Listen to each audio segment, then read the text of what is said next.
El nacimiento de Jesucristo fue así. Estando desposada María su madre con José, antes que se juntasen, se halló que había concebido del Espíritu Santo. José su marido, como era justo y no quería infamarla, quiso dejarla secretamente.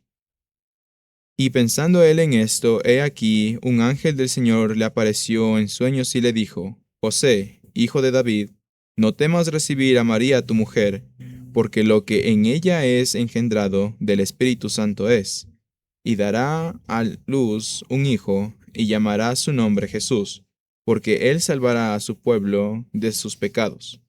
Todo esto aconteció para que se cumpliese lo dicho por el Señor por medio del profeta, cuando dijo: He aquí una virgen concebirá y dará a luz un hijo, y llamará su nombre Emmanuel, que traducido es Dios con nosotros. Y despertando José del sueño, hizo como el ángel del Señor le había mandado, y recibió a su mujer, pero no la conoció hasta que dio a luz a su hijo primogénito y le puso por nombre Jesús. Esta es la manera en que el evangelista, Mateo, empieza a relatar, obviamente, el nacimiento del Señor Jesús. Y hay algunas cosas en este texto que creo que son importantes mencionar específicamente por la época en la que estamos, obviamente, la Navidad. Una de las cosas que empieza diciendo Mateo en el versículo 18 es que esta mujer, esta virgen, estaba desposada y estaba desposada con José, lo cual quiere decir que básicamente estaban comprometidos para casarse, pero el compromiso era mucho más importante en esos tiempos, ¿no? Era muy diferente al nuestro. Básicamente era un matrimonio, solo que no vivían juntos todavía. Y luego dice entonces el escritor en Mateo, dice que antes que se juntasen, se halló que había concebido del Espíritu Santo. Antes de que se juntasen se hace o es una referencia a la relación sexual. Entonces, antes de que hubiese habido una relación sexual entre María y José, se halló que ella estaba embarazada y que había concebido del Espíritu Santo. Ahora, una de las cosas interesantes de aquí es que en el medio en el que vivimos, que es un medio católico, nos ha enseñado este medio católico, nos ha enseñado la Iglesia Católica que María fue siempre virgen. Por eso le seguimos llamando la Virgen María.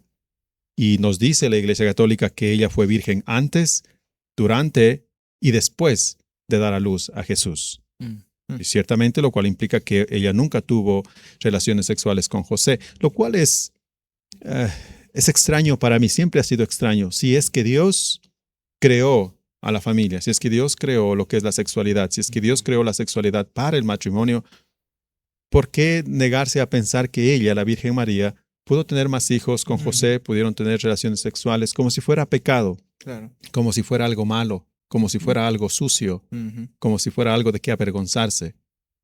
En ninguna manera, pero siempre se ha visto así en nuestro medio. Sí. Me recuerda mucho a lo que incluso en nuestras épocas, tal vez nuestros abuelitos veían la sexualidad de esa manera, como algo sucio, como algo feo, como un tabú. De eso no se habla. Cuando en verdad la sexualidad es algo creado por Dios. Sí. Y para el matrimonio, ciertamente. Y cuando sucede dentro del matrimonio, no tiene nada de malo. María entonces y José no pecaron, no fueron sucios, no hicieron algo malo al tener relaciones sexuales después de que Jesús nació y tener más hijos, porque eso es exactamente lo que la Biblia dice. Razón por la cual el voto celibato también en la doctrina católica, los sacerdotes no se casan porque hacen un voto de celibato, no.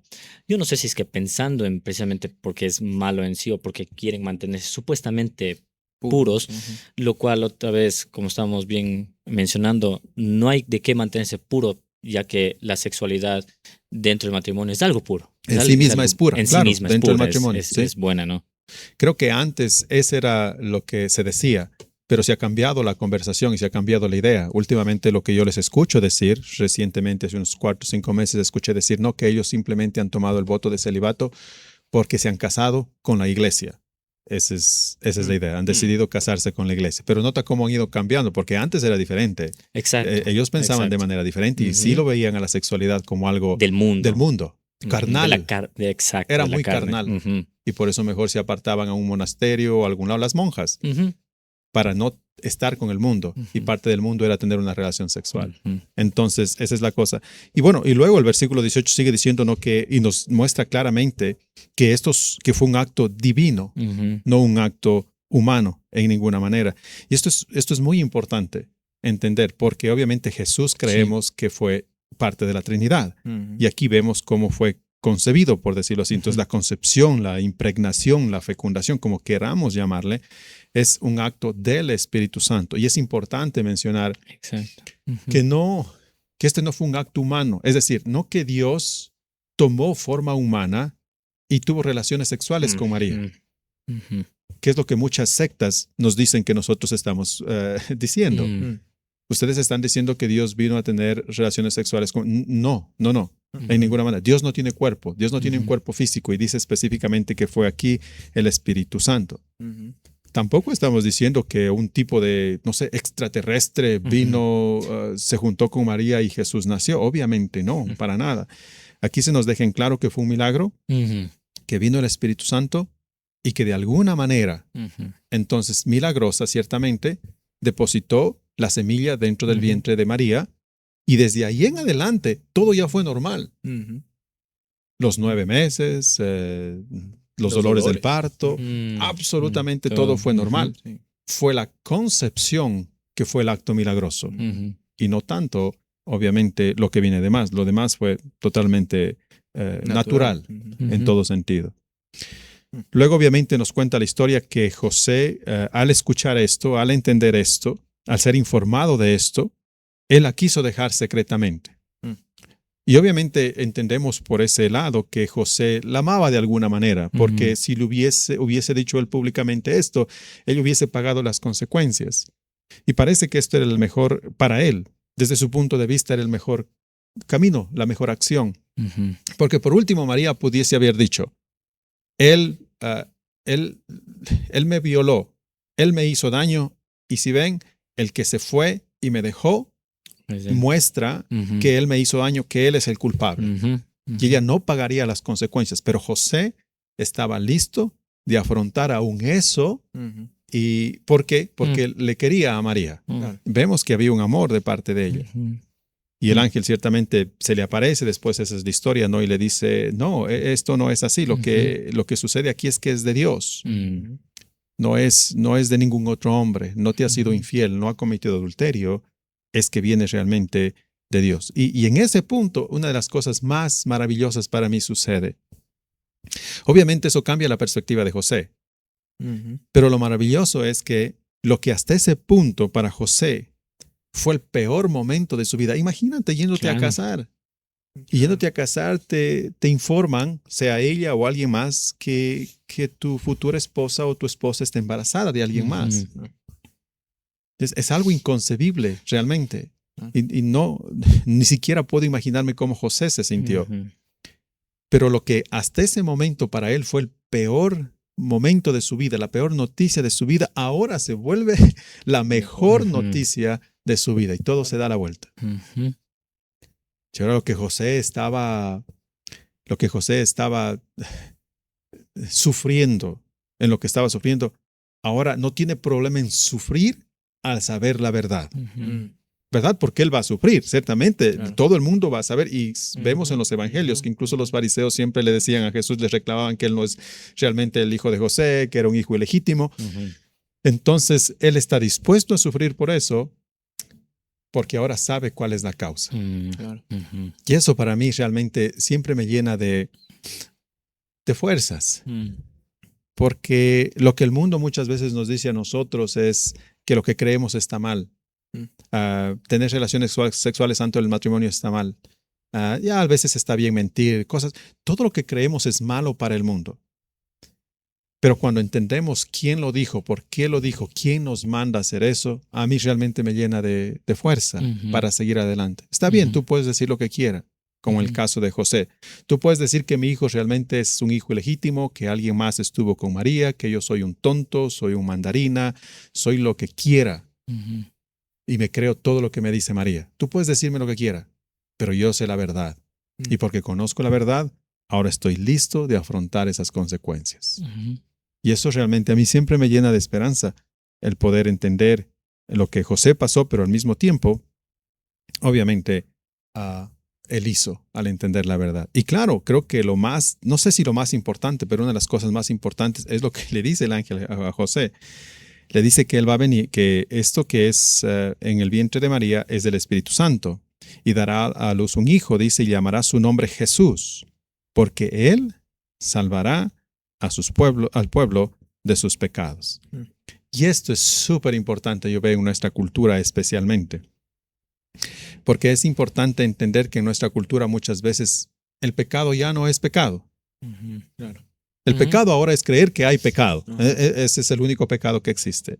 Y todos los demás pecados simplemente son pasados por altos. Totalmente. Pero lo que dice la Biblia es que Él vino específicamente para salvarnos de nuestros pecados. Hoy existen personas, incluso dentro de la iglesia, o iglesias que predican un cristianismo mucho más activista. Ven a Cristo más como alguien que nos vino a liberar de la pobreza, que nos vino a liberar de la opresión, que nos vino a liberar de cualquier cosa menos del pecado. Incluso hay pastores, hay iglesias que no les importa el pecado, que han sido cegados completamente al pecado, a lo cual Jesús mismo vino, o de lo cual Jesús vino a salvarnos. Yo no sé si escucharon, por ejemplo, la semana pasada, un pastor llamado Philip Faneuf, si es que estoy pronunciando bien su apellido, durante la prédica, él comenzó a anunciar su transición de hombre a mujer. Es decir, que ahora él no se creía hombre, se creía mujer y estaba en ese proceso de transición porque él se identificaba, obviamente, diferente. En medio de una prédica. Y la gente se regocijaba en eso. La gente estaba contenta de que él estaba sacando eso a la luz y estaba liberándose él mismo. Cuando la verdad es que se estaba encadenando más al pecado. Y la ironía de esto es que Jesús vino a liberarnos de los pecados. Esa es la idea. Entonces, nos ha hecho mal, nos hace mal no pensar en el pecado, no hablar del pecado.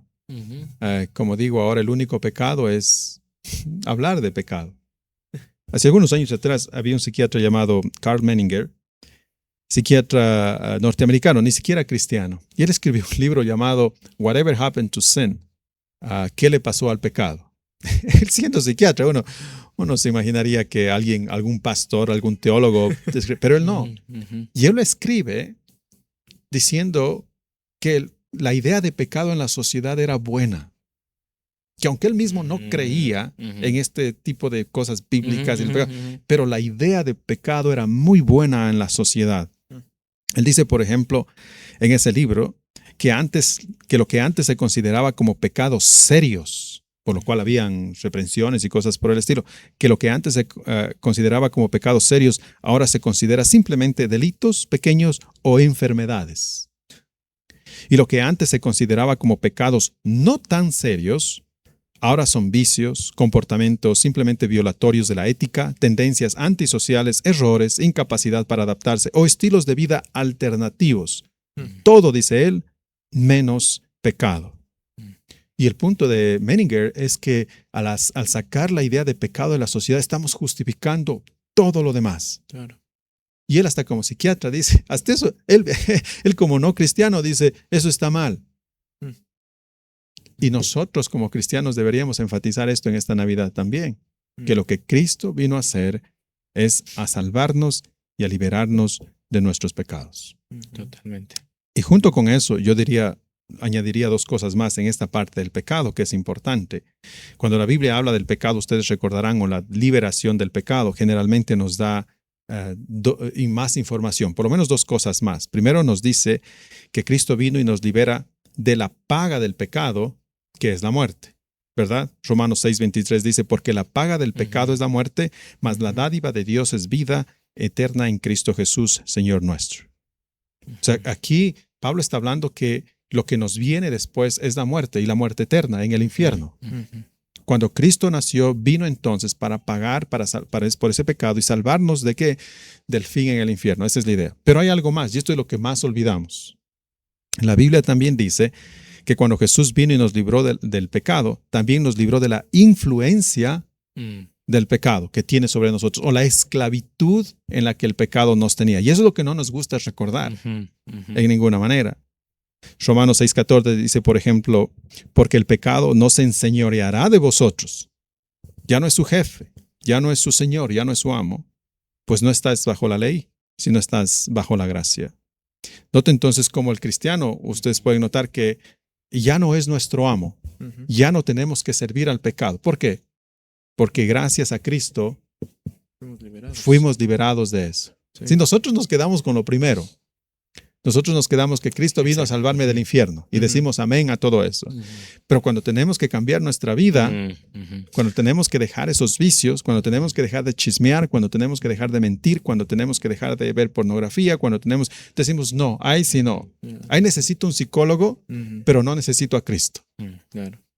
Psicoterapia. Y eso no está bien. Porque como cristianos entendemos lo que la Biblia dice, y lo que la Biblia dice es que no solo nos liberó del pecado, sino la influencia que tenía el pecado sobre nuestras vidas. Para un cristiano no hay entonces el no puedo. Exacto. No hay no puedo. Y eso es bastante relevante, especialmente para nosotros como cristianos, yo diría. Totalmente. Los versículos siguientes, versículos del texto bíblico, nos dice que esto aconteció para que se cumpliese, obviamente, la profecía, lo que se había profetizado anteriormente. Y este también me parece algo importante, porque obviamente las profecías muestran que Jesús fue quien dijo ser. Él las cumplió exactamente a todas las profecías. Tú estabas mencionando algo incluso en la prédica anterior de esto, ¿no? Sí, justamente veía que han sido 300, o quizás un poco más, entre 300 profecías que fueron proclamadas en el Antiguo Testamento del Mesías, todas cumplidas en Jesús. Increíble. Todas cumplidas en Jesús. Yo les comentaba a la congregación aquí de que la posibilidad de que 8 profecías se cumpliesen era casi imposible. Y el Dr. Stoner, que hacía el análisis de eso, él decía, cogía 49 profecías. ¿Qué posibilidad hay de que 49 profecías se cumplan en un solo hombre? Es más o menos como pedirle a una persona que encuentre $1 que está marcado en medio de billones y billones de monedas igual de dólar, pero que no están marcadas, es la única que está marcada, en un área del tamaño de Texas, más grande que Ecuador. Vendarle los ojos y que a la primera metida de mano en medio de todo eso sacara la moneda. O sea, es imposible. Sí, si mal no recuerdo, era vendado los ojos, amarrado una mano atrás y botado en cualquier lugar de Texas. En cualquier lugar de Texas. Y ahí dice él, ¿cuál es la probabilidad de que esa persona pueda encontrar la moneda que es marcada? Exacto. La probabilidad es 0. Es 0. Realmente es 0. 49 profecías. Jesús cumplió 300. Entonces, eso nos debe llenar de gozo y de convicción. Y esperanza. Esperanza. Creyendo en la verdad. Exacto. Sí, totalmente. De saber que Él realmente cumplió lo que Él va a cumplir sus promesas porque es Dios. Es lo importante del Antiguo Testamento también. Recopilar todo esto y que se haya escrito y hacer las conexiones para llegar al mismo punto que es el Señor. Así es. Y el final de la historia, obviamente bíblica, termina el evangelista Mateo diciendo que ella obviamente dio a luz a un hijo primogénito y le puso el nombre que el ángel le dijo, Jesús, que Jesús significa obviamente Salvador. Yo quiero terminar esta sección leyendo parte nada más de un poema que se llama El Cristo Incomparable. Fue escrito hace muchos años. Y el poema dice, o esta parte del poema dice lo siguiente: Jesús nunca escribió un libro. Sin embargo, los libros que se han escrito sobre él podrían llenar bibliotecas enteras. Nunca escribió una canción, sin embargo, ha provisto temas para más canciones que los que han producido todos los compositores juntos. Nunca fundó una universidad, pero todas las universidades y escuelas juntas no tienen más discípulos que él. Nunca dirigió un ejército o enlistó a un soldado o disparó un arma de fuego, sin embargo, ningún líder ha tenido más voluntarios bajo sus órdenes.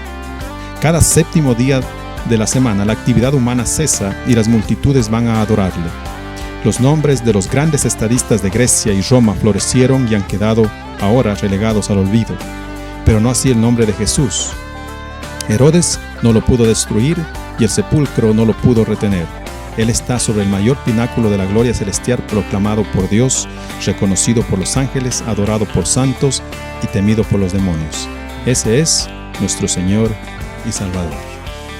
Lo que queremos desearles entonces a todos los que nos escuchan es que tengan realmente una feliz Navidad y que en esta Navidad celebren a ese hombre que es realmente incomparable.